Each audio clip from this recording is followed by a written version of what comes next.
Voter പട്ടിക പുതുക്കൽ 2025 ഭാഗമായി ഒക്ടോബർ 29 പ്രസിദ്ധീകരിച്ച കരട് വോട്ടർ പട്ടികയുടെ സ്ഥിതിഗതികൾ വിലയിരുത്തുന്നതിനായി ഇലക്ടറൽ റോൾ നിരീക്ഷകൻ ജില്ലയിൽ സന്ദർശനം നടത്തി.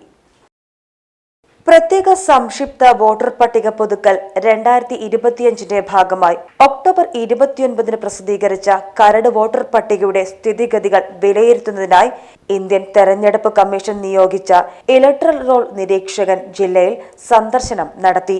കേരള സർക്കാർ പൊതുമരാമത്ത് ടൂറിസം വകുപ്പ് സെക്രട്ടറിയായ ബിജു കെ ആണ് ജില്ലയിലെ വോട്ടർ പട്ടിക നിരീക്ഷകൻ. സന്ദർശനത്തിന്റെ ഭാഗമായി കളക്ടറേറ്റ് കോൺഫറൻസ് ഹാളിൽ അംഗീകൃത രാഷ്ട്രീയ പാർട്ടി പ്രതിനിധികൾ, ഇലക്ടറൽ രജിസ്ട്രേഷൻ ഓഫീസർമാർ, അസിസ്റ്റന്റ് ഇലക്ടറൽ രജിസ്ട്രേഷൻ ഓഫീസർമാർ, ഇലക്ഷൻ ഡെപ്യൂട്ടി തഹസിൽദാർമാർ എന്നിവരുടെ യോഗം ചേർന്നു.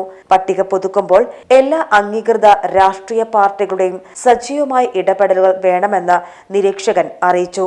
കൂടാതെ എല്ലാ പോളിംഗ് ബൂത്തുകളിലും ബൂത്ത് ലെവൽ ഓഫീസർമാരെ നിയമിക്കണമെന്നും കുറ്റമറ്റ രീതിയിലുള്ള വോട്ടർ പട്ടികയുടെ പൂർത്തീകരണത്തിന് എല്ലാവരുടെയും ആത്മാർത്ഥ സഹകരണം ഉണ്ടാകണമെന്നും അദ്ദേഹം പറഞ്ഞു.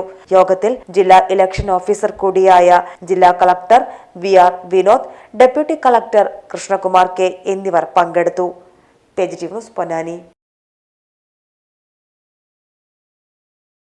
നിങ്ങളുടെ ഓരോ ആഘോഷങ്ങളെയും ആഹ്ലാദകരമാക്കാൻ തിരൂരിന്റെ സ്റ്റൈൽ ഹബ്ബായ സൺ ഹബ് ഫാഷനും ഒരുങ്ങിക്കഴിഞ്ഞു.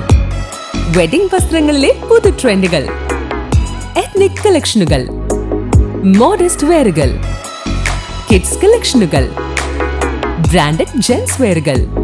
സ്വാഗതം സൻഹയുടെ ഈ ഫാഷൻ വിസ്മയങ്ങളിലേക്ക്. ഈ ആഘോഷകാലം സൻഹയ്ക്കൊപ്പം ആവട്ടെ. Sunha fashion, Tirur.